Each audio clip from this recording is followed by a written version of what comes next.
y quedan las imágenes terribles, ¿no?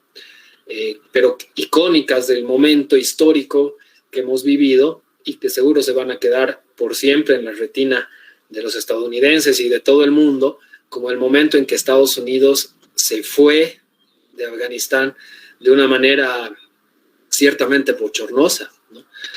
Por todo el despliegue que no tuvo en cuenta aspectos de contrainsurgencia, aspectos de logística, aspectos políticos y militares, ¿no?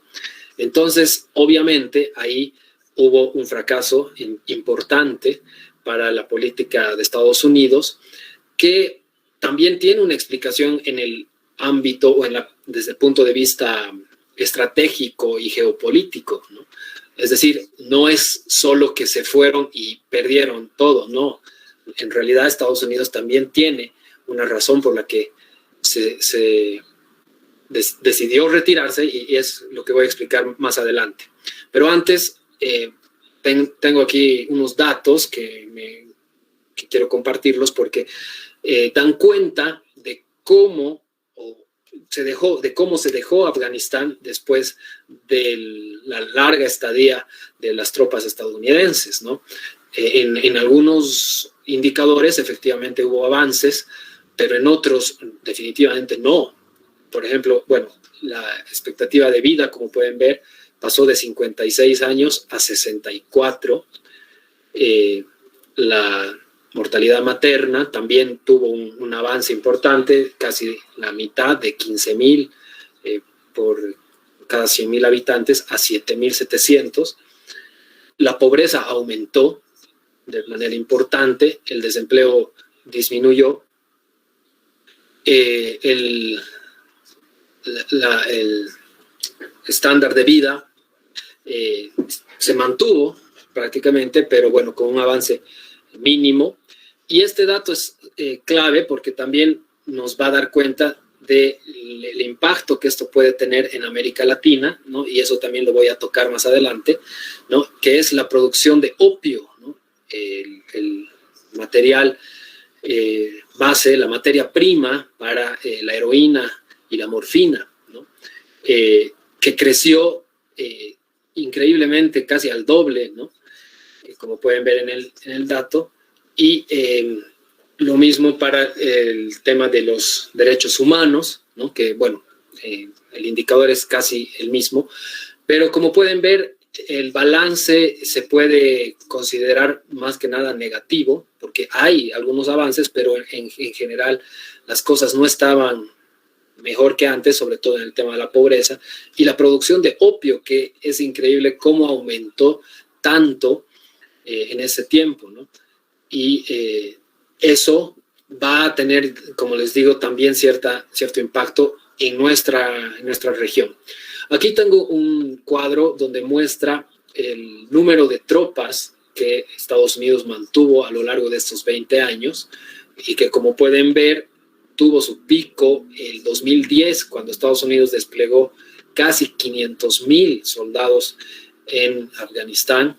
Fue el momento que mayor despliegue se hizo, justamente el momento en el que ya estaban por capturar a Osama Bin Laden, que lo logran hacer el 2011 en un operativo exitoso que se lleva a cabo en suelo pakistaní, ¿no? en el país vecino. Y luego, obviamente, ya las tropas van a empezar a retirarse y la misma retirada comienza en el mismo gobierno de Obama, como ustedes pueden ver, ¿no? Que Obama gobierna hasta el 2018, perdón. Y ya cuando Obama se retira, le deja casi 15,000 soldados a Trump, y Trump, con la misma política del retiro, va a firmar el acuerdo que les digo, que fue clave en el fracaso, en la forma tan desordenada que salió Estados Unidos, y Trump le va a entregar cerca de 2,500 soldados a Biden para que ya finalmente se retire, ¿no? Entonces, eso para tener en cuenta cómo se hizo el despliegue. Y aquí ya entro a explicar esta parte geopolítica y estratégica, ¿no? Que explica por qué Estados Unidos se retira, que es una de las principales cuestionantes que uno se hace cuando analiza esto, ¿no? Y tiene que ver con una estrategia que Estados Unidos ha venido construyendo desde ya hace varios años y que se ha convertido ya en una ley, ¿no? Eagle Act se llama, la ley Águila, en la que Estados Unidos dice ahora hay que centrarse en el Indo-Pacífico, ¿no? Ahí están nuestros intereses, en el área que está obviamente dominada por China, ¿no? Y esta ley habla directamente y abiertamente de la necesidad de confrontar a China en todos los frentes, ¿no? En hacerle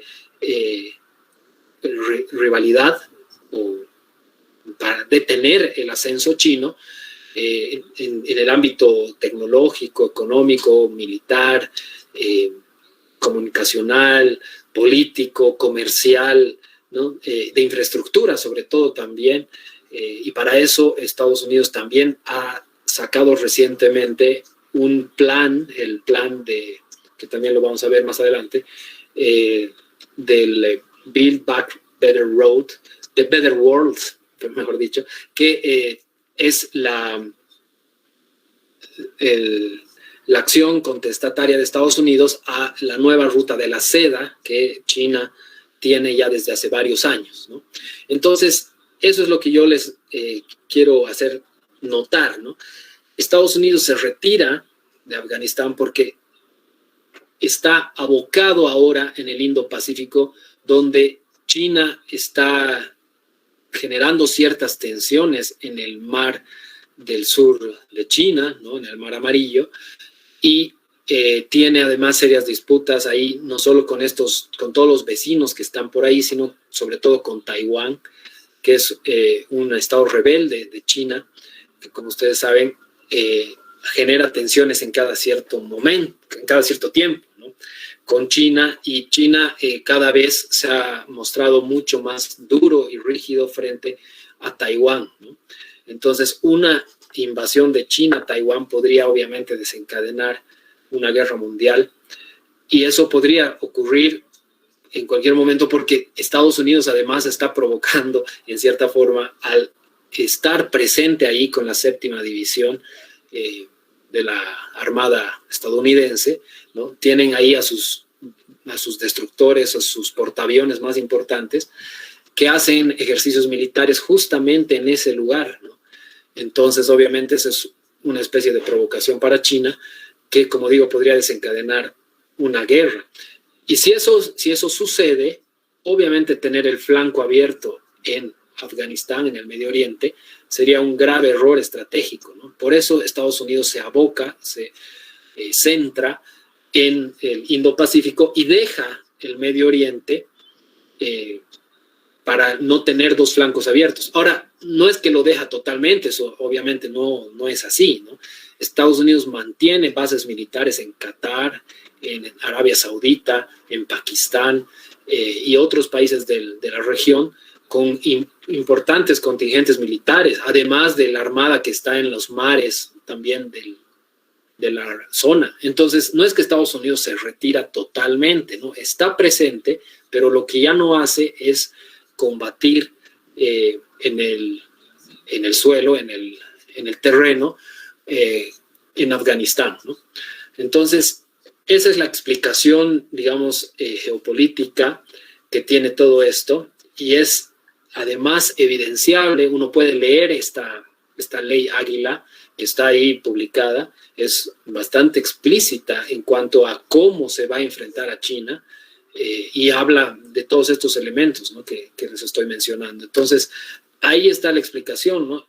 Y también, por otro lado, tenemos que tener en cuenta el lugar estratégico que ocupa Afganistán. Está ahí en el centro de esta parte del sur de Asia Central, que comunica a China, si se quiere, con el Asia Central y le permite llegar incluso hasta Europa a través de ese territorio. Ustedes pueden ver, China tiene una frontera con Afganistán, ¿no? Lo que se llama el corredor de Wakhan, que es esta última lengüeta de territorio que comunica China con Afganistán, y esto es justamente la parte que está sobre el Himalaya, ¿no? Entonces, es un área estratégica importante, y sobre todo porque existe aquí un grupo terrorista que ha jurado destruir y enfrentarse a China, ¿no? Es un grupo que es el movimiento de Turquistán, el movimiento del este de Turquistán, así se llama el grupo terrorista, que son musulmanes y que apoyan a los musulmanes que viven en China, ¿no? De la provincia de Xinjiang,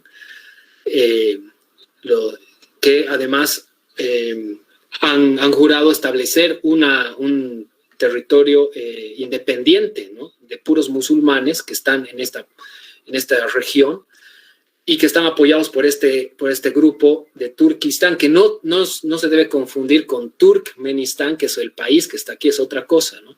Estos son los de Turquistán, que son musulmanes también fundamentalistas, que han jurado destruir a China, ¿no? Y obviamente todo esto lo sabe bien Estados Unidos, entonces les deja la papa caliente a los chinos para que ellos se entiendan y ellos mantengan la estabilidad en la región, porque obviamente a China le interesa la estabilidad para poder consolidar su plan de la nueva ruta de la seda, el cinturón y el camino, el Belt and Road, que es un proyecto que está ya en marcha hace varios años y en el que obviamente Afganistán es un elemento importantísimo.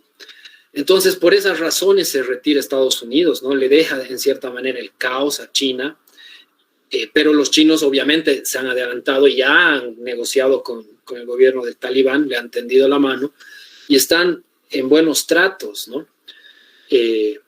Aquí tenemos un mapa más grande para entender el lugar estratégico que ocupa Afganistán. Para China es importantísimo, y obviamente también para que este cuadrilátero que está compuesto por Rusia, Irán, Pakistán y China tengan también que ocuparse, ¿no? de este lugar, ¿no? No solo Estados Unidos vaya a estabilizar la región, sino que también se ocupen los otros países que están interesados en la estabilidad de Afganistán.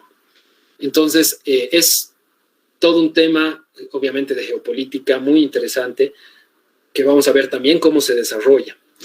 Y ahora quiero entrar a la parte de las repercusiones en América Latina, que es un tema obviamente también de mucha importancia y para nosotros es vital, ¿no? Muchos piensan que no hay ningún efecto porque estamos a más de 15,000 kilómetros de Afganistán, pero no. En realidad hay unos elementos que hay que considerarlos y hay que saber entenderlos para que nuestra región también pueda jugar sus mejores cartas, ¿no? En ese sentido, la primera repercusión que he identificado es el mayor interés de Estados Unidos por el litio y las tierras raras, ¿no? Afganistán tiene mucho litio y tierras raras que son estos elementos, aquí tengo la tabla periódica, los elementos que están en naranja, son justamente los de las tierras raras, en los que Afganistán es muy rico, ¿no? Tiene muchas tierras raras, que es un elemento que sirve, bueno, son varios elementos, obviamente, que sirven para alta tecnología, ¿no? Para la fabricación de celulares, de tablets, de computadoras, pero también para la industria de la química, ¿no? Cerámicas, para la industria eólica, ¿no? Porque estos elementos, su característica es que tienen mucha magnetividad, son magnéticos, y eso permite generar microchips y productos de alta tecnología, ¿no? Entonces, obviamente, para Estados Unidos haber perdido el acceso a esos recursos puede generar un mayor interés en América Latina, donde sí existen estos recursos, además del litio, ¿no? El litio que se encuentra, ustedes saben, principalmente en esta zona, ¿no? En la frontera con Bolivia, Chile y Argentina, y las tierras raras, que también las tenemos en Bolivia, y también las hay en Brasil, las hay en México, podrían generar un mayor interés de Estados Unidos por estos elementos, en los que China es el primer productor mundial actualmente, ¿no? Y ahora el mayor temor de Estados Unidos, ¿no? Lo dice Alfredo Jalife, que es un mexicano experto en la geopolítica, el mayor temor de Estados Unidos es la alianza del Talibán con China para la explotación de las tierras raras y del litio, ¿no? Y eso seguramente va a ocurrir, ¿no? Entonces, Estados Unidos naturalmente necesita aprovisionarse de eso para hacerle frente a China en el tema tecnológico y todo lo que tiene que ver con esto, ¿no? Una segunda repercusión que creo que va a suceder también es un endurecimiento de la política de Estados Unidos hacia América Latina, ¿no? Y esto debido a que el próximo año, en noviembre, hay elecciones legislativas en Estados Unidos, ¿no? Y entonces la administración de Biden va a intentar asegurar el voto latino en Estados Unidos, ¿no? Y eso, bueno, de los estados del sur principalmente, donde hay mucha población latina, y eso lo puede conseguir endureciendo su política principalmente hacia Cuba, Venezuela y Nicaragua, que son los tres países más problemáticos para Estados Unidos en este momento, y que obviamente en la población latina que vive en Estados Unidos es un tema de alta preocupación. Entonces, Estados Unidos va a tratar de endurecer su política, de hacer un poco lo que ha hecho Trump, ¿no? De ir duro contra Cuba, contra Venezuela y Nicaragua, de manera de asegurar esos votos para también un poco atenuar esta impresión de debilidad que ha dejado la retirada de Afganistán. Una tercera repercusión, ¿no?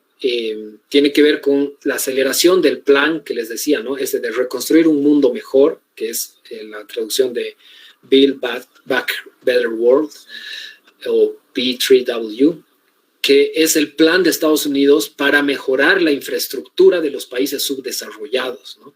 Este plan lo ha presentado el mismo presidente Biden en la última reunión del G7, que se realizó en el Reino Unido, y ahí todos los países del G7 apoyaron esta iniciativa que tiene que ver con grandes inversiones en infraestructura, ¿no? En mejorar carreteras, ferrocarriles, aeropuertos, puertos marítimos y todo lo que tenga que ver con la logística, ¿no? Con el transporte, de manera de hacer frente a la iniciativa de la nueva Ruta de la Seda, que ya tiene varios años y que ya también ha generado una adhesión de parte de varios países hacia China. Entonces, Estados Unidos saca su plan, que además ya se ha considerado también, obviamente, en el Congreso de Estados Unidos y se han aprobado también una gran cantidad de dinero.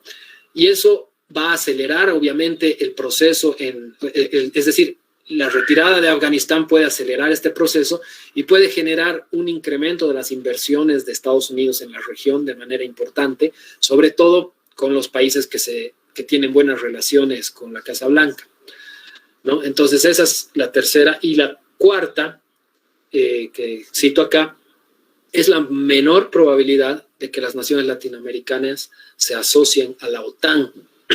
La OTAN, como ustedes saben, es la alianza militar que tiene Estados Unidos con Europa y a la cual se han invitado a varios países a hacerse socios, ¿no? Ya, de hecho, Colombia es socio de la OTAN, es el único país latinoamericano, pero también hay otros países, ¿no? Como Nueva Zelanda, Singapur, que no tenían nada que ver, pero ahora son socios de la OTAN, ¿no? Entonces, durante el gobierno de Trump se ofreció a Brasil ser parte, o ser socio de la OTAN, y Brasil respondió favorablemente en un principio, pero después ya no concretó esta asociación, y por el momento el único país latinoamericano socio de la OTAN es Colombia. Y en ese sentido, Colombia ha decidido recibir a 4.000 afganos en su territorio para que tramiten su visa hacia Estados Unidos, es decir, se quedan en territorio colombiano hasta que esos 4.000 afganos puedan entrar a Estados Unidos, ¿no? Eso como parte de su contribución, digamos, a la OTAN y a la misión que han desarrollado en Afganistán. Pero eso también tiene ciertos matices, ¿no? Porque son 4.000 refugiados que van a entrar a Colombia, si bien los gastos los cubre Estados Unidos. El mismo presidente de Rusia, Vladimir Putin, ha dicho que hay que tener mucho cuidado con estos refugiados afganos, porque entre ellos pueden estar infiltrados los terroristas, ¿no? O los talibán, o Al-Qaeda, o ISIS-K, que pueden estar infiltrados entre los refugiados y así pueden entrar a nuestros países. Eso ya dijo Vladimir Putin, para que los países que están rodeando a Afganistán, principalmente Tayikistán, Pakistán, Turkmenistán y Uzbekistán, todos los stan que están ahí, que son aliados de Rusia, no reciban refugiados, ¿no? Pero ese comentario obviamente puede tener repercusiones en América Latina, porque Colombia no es el único país que ha recibido refugiados, también lo están haciendo México, Costa Rica, Chile, Ecuador, que han anunciado que van a recibir varios refugiados. Entonces, eso puede generar cierta preocupación y, bueno, hay que manejar con mucha cautela. Es otra de las repercusiones, sin duda. Y finalmente, la quinta repercusión que considero que se va a dar también en América Latina, y eso ya lo había adelantado, es el abandono total del prohibicionismo en la política antidrogas. El prohibicionismo que tiene que ver con esa consigna de guerra contra las drogas, de prohibir absolutamente todo lo que tiene que ver con la producción, el tráfico, el consumo de las drogas, ¿no? Que no ha tenido buenos resultados en Afganistán. Hemos visto los números, son terribles, la producción ha aumentado de manera increíble, y eso también obviamente ha fracasado en América Latina, ¿no? Tanto en Colombia, en Perú y en Bolivia, que son los productores más importantes de cocaína. El prohibicionismo no ha tenido resultados, ¿no? Bueno, principalmente en Colombia y México también. Pero la cosa es que este fracaso que ha tenido Estados Unidos en cuanto a la aplicación del prohibicionismo también puede verse expresado en nuevas políticas de antidrogas de Estados Unidos en América Latina, con otro enfoque, ¿no? Con una nueva mirada que tienda a una mayor efectividad para poder, obviamente, ahí generar los objetivos que se están buscando. Bueno, eso es lo que quería compartir. Muchas gracias. Y ahora, bueno, vamos a pasar a una ronda de preguntas, si es que las hay. Y vamos a proceder de esa forma. No sé si, Ariel, estamos conectados. Sí, estamos conectados. Muchas gracias, Andrés, y muchas gracias, Sergio. Realmente ha sido una interesante retrospectiva histórica para explicar, para comprender esta problemática tan álgida para nuestra humanidad en estos momentos, ¿no? Muchas gracias por los conocimientos, la amena y profunda explicación que nos han hecho ustedes. Y ahora el público tiene la oportunidad, yo creo que unas 5 preguntas podemos aceptar del público en este momento, tanto de la conexión que tenemos en vivo en el Facebook, como acá mismo en nuestra colección. No sé si las preguntas, mejor si las pueden hacer directamente en el chat. Ahí podemos recibir y las vamos a ir leyendo una por una. Si alguien quiere hacer alguna pregunta en directo, también tiene la palabra. Adelante.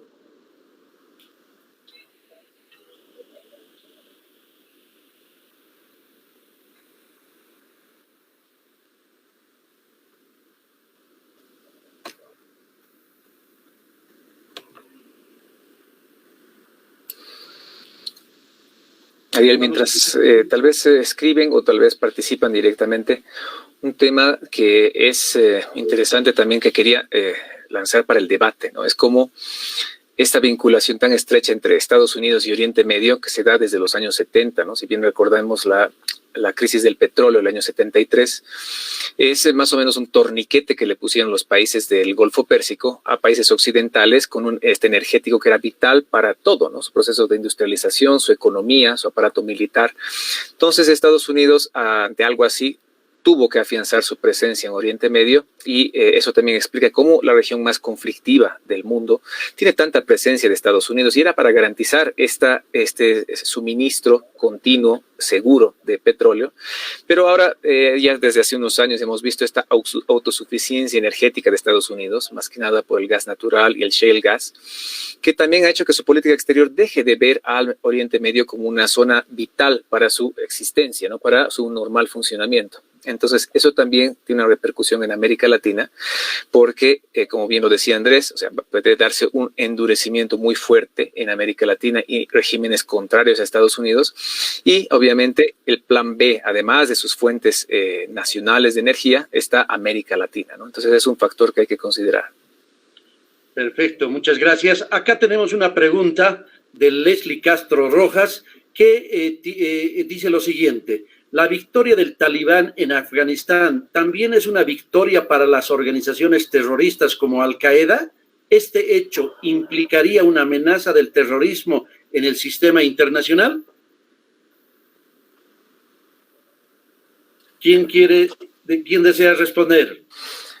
Puedo hacer yo tal vez yo justamente cubrí en mi exposición este nexo que se ha dado entre Al-Qaeda y el gobierno talibán, ¿no? Si nos remontamos a aquellos años, hay que pensar que Afganistán y el primer gobierno talibán ha dado acogida a Al-Qaeda, ¿no? Con campos de entrenamiento terrorista, ha sido históricamente un bazar de armas, ha sido también la sede de funcionamiento de Osama Bin Laden. Entonces Al-Qaeda ha alcanzado su esplendor a través del gobierno talibán, ¿no? Y eso explica su caída el año 2001. Entonces Al-Qaeda desde la muerte de Osama Bin Laden, esto es el año 2011, digamos que Al-Qaeda ha sido reducida muchísimo, ¿no? Igual que el Estado Islámico en Siria y en Irak, pero eso no quiere decir que ha desaparecido. Entonces, el Talibán en este momento está buscando no solamente un reconocimiento político como gobierno, un reconocimiento diplomático, sino también un medio de subsistencia, ¿no? O sea, si quiere ser sostenible en el tiempo, entonces los ingresos que tiene que buscar son de todas las frentes. Así que, obviamente, responder tajantemente que sí o no es difícil, pero obviamente la posibilidad es muchísimo más grande ahora que durante los 20 años de presencia de Estados Unidos. Muchas gracias. Carmen Tapia nos pregunta, ¿cuál sería específicamente la principal razón de que los países latinos restarían sus posibilidades de unirse a la OTAN? Sí, eso creo que no lo he explicado muy bien. La razón es que la OTAN ha fracasado, pues la misión que OTAN ha desarrollado en Afganistán al final ha sido un fracaso.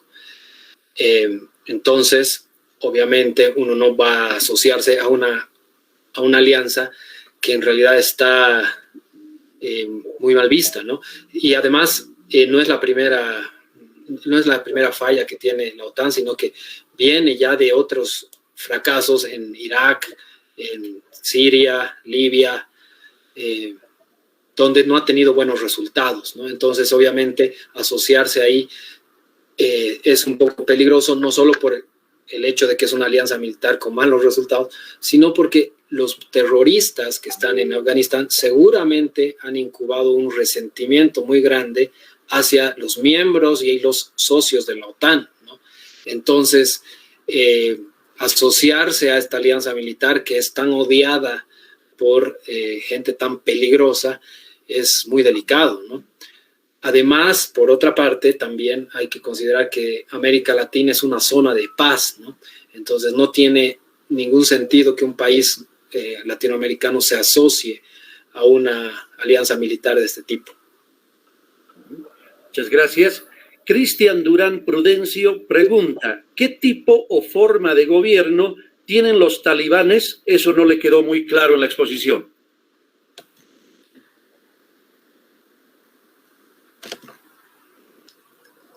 Estás con tu micrófono apagado. Estaba haciendo lenguaje de señas, pero ya que quieren audio, audio será. Lo que quería decir es que, bueno, una introducción, ¿no? Andrés, ¿me puedes complementar? Lo que pasa es que actualmente, a 2021, no hay una respuesta tan clara a ello, ¿no? Porque, o sea, el mundo en este momento está expectante a cómo es que se va a constituir un gobierno así. Pero ya tenemos antecedentes, o sea, no debería haber sorpresas aquí bajo el sol. Acuérdense, es un gobierno radical islámico que aplica la Sharia, ¿no? La Sharia es la aplicación de la ley islámica. Ustedes piensen que el Corán, que es una especie de Biblia islámica, tiene una serie de mandamientos. Digamos que si uno los codifica, estos mandamientos, obligaciones, entonces se conforma una especie de gran código legal para el comportamiento y funcionamiento de todas las sociedades islámicas. Entonces, en esta interpretación, por supuesto que muchos países islámicos van a diferir, ¿no? Pero cuando ya es una interpretación radical, se da lugar a justamente todas estas aberraciones que hemos visto desde el año 96 al 2001, ¿no? También las habíamos visto, como esta marginación de la mujer, esta necesidad de que utilicen esta burka, ¿no? Que estén completamente cubiertas, no puedan caminar solas en las calles. Si no se ora, por ejemplo, al mediodía, mirando hacia la Meca, inclinado en el piso, mujeres y hombres pueden ser castigados, incluso lapidados, o sea, muertos a pedradas. La horca para tema de robos o amputaciones de miembros. Y olvidémonos de temas de libre expresión, democracia, expresiones culturales, etcétera, etcétera. O sea, todo ello conduce a algo que es como una especie de contaminación del Islam, ¿no? Que el Islam es o sea, quiere decir esta completa obediencia a Dios. Entonces, esto va a ser aplicado nuevamente, ¿no? Ahora, una conformación actual de ver cómo va a estar dividida, o sea, explicarle, incluso mostrar un organigrama, creo que todos estamos expectantes a ella, ¿no? Las declaraciones que ellos hacen son exactamente lo que la opinión pública quiere escuchar, o sea que se va a respetar a la mujer y a sus derechos, no se van a auspiciar a estos movimientos que afectan a otros países, entre paréntesis, Al-Qaeda y otras organizaciones terroristas. Entonces, simplemente quieren calmar un poco a la opinión pública mundial. Pero podremos esperar a ellos. Es muy, hasta ingenuo, yo creo, pensar que algo así pueda darse. Entonces, estamos a septiembre, principios de septiembre, el 15 de agosto, recién se ha dado esta transición. Entonces, creo que tenemos que darles todavía un tiempo para poder ver cómo es que se conforma y cómo va a ser su accionar, ¿no? Pero como decía, hay que ser realistas, no hay que ser muy positivos en que va a haber un cambio fundamental del año 96 al año 2021. Entonces tenemos que estar pendientes de ello. Sí, una complementación ahí. El gobierno del Talibán es un emirato, ¿no? El Emirato Islámico de Afganistán es como ellos se autodenominan. Y eso quiere decir, porque el emirato es diferente al califato y es diferente al sultanato. Entonces, el que gobierna es un emir, ¿no? El líder del Talibán va a asumir como un emir, y eso quiere decir que hay una relación muy directa entre la política y la religión. Es prácticamente una teocracia la que se va a establecer, y como bien decía Sergio, hay un código que ellos siguen, que es un código antiguísimo de hace más de 1000 años, que se lo sigue, pero rígidamente, ¿no? Ellos realmente tienen que cumplir eso, ¿no? Y obviamente, uno de los elementos que tiene este código es que tienen que ser honorables, ¿no? Que tienen que respetar su palabra.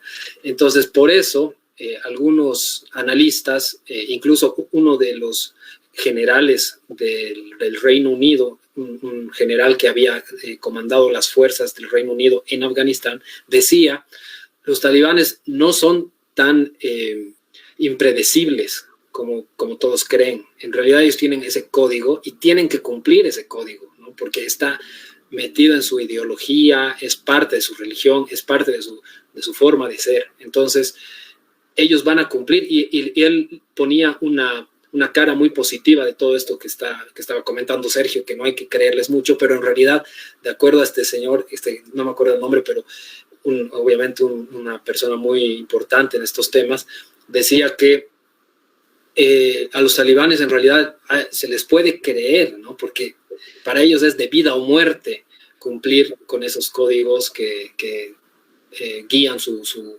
religión, su forma de vida. Muchas gracias. Si me permiten una pregunta, que a mí también me quedó algo en el tintero, y a la salida de los Estados Unidos se prevé un ingreso de las Naciones Unidas a partir de sus organismos de refugiados, de sus organizaciones de humanitarias, porque tenemos entendido que la crisis alimentaria es muy profunda en este momento en Afganistán. Cerca de 18 millones del total de 35 millones que nos indicaban ustedes están en un margen de pobreza y no tienen cómo satisfacer sus necesidades. No hay alimentos prácticamente en este momento en Afganistán. Y me imagino, o qué información tienen ustedes de cómo está articulando su presencia Naciones Unidas a la abrupta salida que ha tenido Estados Unidos de Afganistán, ¿no? Sí. Bueno,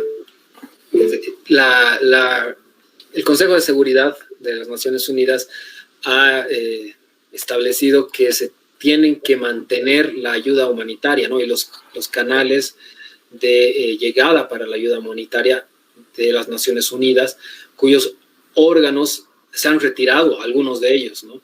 La UNICEF, por ejemplo. Y bueno, la idea obviamente es mantener la ayuda a la gente, ¿no? Esta ayuda humanitaria a través quizás ya de una misión que se constituirá más adelante, pero por lo pronto no hay mayor claridad respecto a cómo se va a manejar ese aspecto, porque muchas instituciones de cooperación han cerrado la ayuda, ¿no?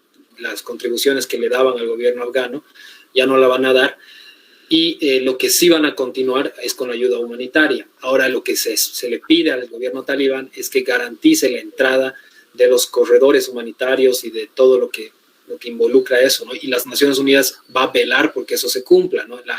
El Consejo de Seguridad lo ha aprobado por unanimidad, entonces obviamente es obligatorio.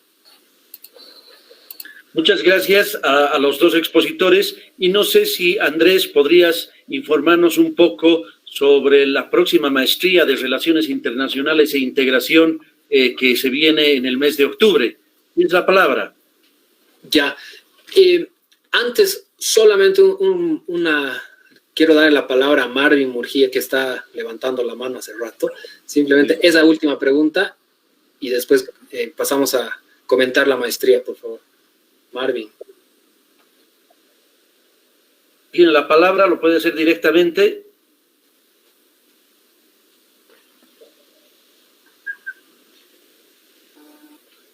O no funciona el micrófono, creo. O tal vez sea mejor por chat. Habilitar el micrófono, por favor, de la persona que ha pedido la palabra. Javier.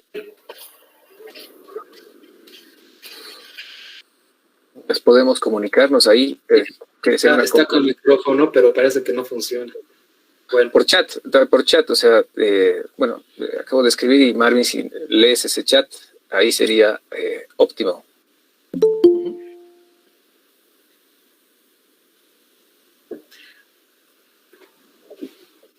No, decía hace un momento, Naciones Unidas ha tenido ya bastante participación en Afganistán. Ellos han tenido la misión de asistencia de Naciones Unidas en Afganistán, llamada UNAMA, y otra para garantizar la seguridad, ¿no?, de Afganistán, que justamente facilitaba y permitía libre tránsito de bienes humanitarios, vituallas, alimentación, etcétera, y el alto comisionado para el refugiado, ¿no? Porque también, como explicaba durante mi exposición, existió esta migración, este éxodo masivo hacia Pakistán, y al momento de retornar no es que, o sea, es una generación, son más de 25 años que retornaban básicamente a tierras de nadie, o sea, tenían que tener algún tipo de apoyo y en Naciones Unidas ha tenido esta presencia activa, ¿no? Entonces, como también decíamos hace un momento, hay que estar expectantes a ver cómo es que el talibán se comporta, cómo honra sus compromisos acordados para la salida de Estados Unidos, cosa de que Naciones Unidas pueda mantener sus operaciones allá, constituir una nueva misión, pero eso es algo que tenemos que estar pendientes actualmente.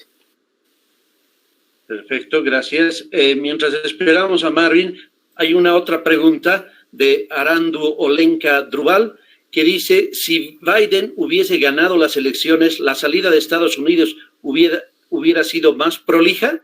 Y según la segunda pregunta, ¿cuál es el rol de la Unión Europea en la política internacional? Si Trump hubiera ganado las elecciones, ¿no? Sí. Claro, no, yo creo que hubiese sido igual, ¿no? O muy parecido a lo que ha ocurrido, porque el acuerdo lo firmó Trump y las modalidades acordadas con el talibán las definió el mismo Trump. Entonces, él obviamente hubiese tenido que cumplir lo que había firmado, como lo hizo Biden, ¿no? Biden cumplió a cabalidad lo que se había establecido, simplemente retrasó un poco la fecha del retiro, pero cumplió. Y eso para también mostrar la diferencia que había con Trump, que no había cumplido algunos acuerdos que se habían firmado en anteriores gobiernos de Estados Unidos, ¿no? Como el acuerdo del cambio climático, entre otros, ¿no? Entonces Biden, en una política diferenciadora de su antecesor, decidió cumplir a cabalidad lo que se había comprometido, y lo que falló, lo que no estuvo a la altura de las circunstancias fue la inteligencia de Estados Unidos, ¿no? La logística y las previsiones que se tenían que tomar, ¿no? A Biden sus asesores le dijeron, el gobierno de Afganistán tiene los elementos, las fuerzas para mantenerse en el gobierno al menos 3 meses o más, ¿no? Entonces, con esa seguridad, Biden tomó la decisión, pero la cosa se cayó en una semana, ¿no? Entonces, ahí falló obviamente el cálculo estratégico de logística de inteligencia, ¿no?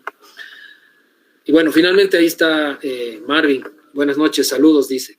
En su experiencia como diplomáticos, ¿no creen que la radicalidad debería combatirse con radicalidad? Vale decir, con violencia contra grupos que francamente no cesarán en sus actividades de buena forma. 2. ¿Por qué Bolivia no forma parte de los intereses de la política exterior de Estados Unidos? ¿Será porque los intereses de sus transnacionales están a buen resguardo en relación con tener a Venezuela, Cuba y Nicaragua? Sergio. Bueno, ¿sabes qué? Es una pregunta bien complicada de responder, pero si tú ves desde diferentes ópticas, ¿no? ¿Cómo respondemos al radicalismo, ¿no? Finalmente, el terrorismo motivado por fundamentalismo islámico, es una de las partes justamente de mi tesis, es, digamos, la forma más heterogénea, más difícil de combatir, porque es un fenómeno difícil de explicar. O sea, ahí estamos hablando ya con una convicción interna espiritual de cómo la yihad, como lo había comentado, esta institución del Corán, les obliga a difundir el Islam, ¿no? A traer a, digamos, ovejas descarriadas al Islam. Pero en esa interpretación tan violenta es que quien es enemigo, quien no es islámico, debe morir, ¿no? Porque esa es la misión del verdadero islámico. ¿Y por qué? Porque Occidente, el gran Satán, que así que se considera Estados Unidos, ¿qué es lo que quiere? Quiere su destrucción, quiere desaparecer al Islam del planeta. Entonces, si tú te pones a pensar, si tú respondes ese radicalismo con más radicalismo, lo único que estás haciendo es más efectivo, por supuesto. Estamos hablando de un bombardeo, utilización de drones, vehículos conducidos remotamente. Esta destrucción lo que va a hacer es aplastar al enemigo de forma muy rápida, muy eficaz, pero lo que estás haciendo es estás echando gasolina al incendio que motiva a este fundamentalismo radical. Le estás dando la razón a estos intérpretes radicales del Islam diciendo, ya ven, que les he dicho, el gran Satán nos quiere destruir. Prueba de ello, mira cómo han matado, bombardeado tu aldea. Tú tenías ¿qué para defenderte? Un cuchillo, tenías un machete. ¿Y qué han usado contra ti? Misiles, balas, aviones que ni siquiera tienen piloto, ¿no? Me estás dando la razón exactamente en lo que yo profeso al atacarme así. Por eso es que otros medios antiterroristas, ante estos movimientos radicales, son, digamos, los que más se han empleado sin, digamos, darle cierto valor de eficacia a cada uno, pero para los liberales e institucionalistas, Naciones Unidas o esta mediación que puede haber, estas misiones de Naciones Unidas, son una forma de mediar e impedir. Y para una construcción de una nueva narrativa, una nueva reconstrucción o reconfiguración mental de nuevas generaciones radicales, está el constructivismo, que dice que tienes que enseñar que esa es una interpretación radical, que lo único que va a hacer es matarte a ti y a tu familia. Así que la coexistencia pacífica es posible, o sea, de a buenas. Entonces será más largo, menos eficaz, hay que esperar, digamos, una generación para lavar el cerebro a estos nuevos posibles radicales, pero lo que estás haciendo es no alimentar la narrativa anti-occidente y el empleo de medios de terrorismo contra ellos. Sí, además, otra explicación que justamente daba uno de los generales que estaba ahí a cargo, un general estadounidense, decía: Estados Unidos tiene que respetar los derechos humanos. A diferencia de nuestros enemigos, nosotros sí tenemos límites para atacar, para confrontarnos, para disputar esta guerra. Nosotros respetamos los derechos humanos. Hay guerra, efectivamente, pero no podemos exterminar al enemigo. Tenemos que respetar sus derechos y tenemos ciertos límites, ¿no? Y bueno, respecto a la segunda pregunta de por qué Bolivia no es parte de los intereses de la política exterior de Estados Unidos, bueno, porque Bolivia tiene muy poco peso, ¿no?, a nivel internacional en general, y porque sobre todo en este último tiempo ha tenido un gobierno muy contrario a Estados Unidos con una política antiimperialista que obviamente hace que Estados Unidos trate de ignorar o de no dar mayor cabida a Bolivia, ¿no?, en nada, por esa política confrontacional. Entonces creo que esa es la razón. Y bueno, entonces creo que con eso hemos terminado, ¿no? Sí. Ya. Ahora sí, simplemente ya para concluir, tocar el tema de la maestría, ¿no?, que estamos lanzando. Justamente esta disertación, esta charla, ha sido un preámbulo de lo que va a ser la maestría en Relaciones Internacionales e Integración, que ya estamos lanzando. Va a comenzar el 1 de octubre. Con un plantel docente de muy alto nivel. Hemos diseñado justamente la currícula para darle un enfoque justamente muy actual de lo que son las relaciones internacionales, con las últimas teorías, con la consideración de todos estos temas que estamos ahora comentando, ¿no?, que tienen que ver con la geopolítica, con la gobernanza global, con las disputas que se dan en el mundo y que tienen efectos en nuestra región. Y para eso también estamos dándole un enfoque regional, ¿no?, de la integración regional latinoamericana, para que el estudiante, el alumno, pueda también empezar a entender el mundo a partir de la región latinoamericana, no solo desde Bolivia, desde el ámbito o la visión nacional, sino de la región, ¿no? Y eso es importante porque en algún momento Bolivia tiene que consolidar su ventaja de estar en el centro del continente y de poder de alguna forma mover los hilos en Latinoamérica, ¿no?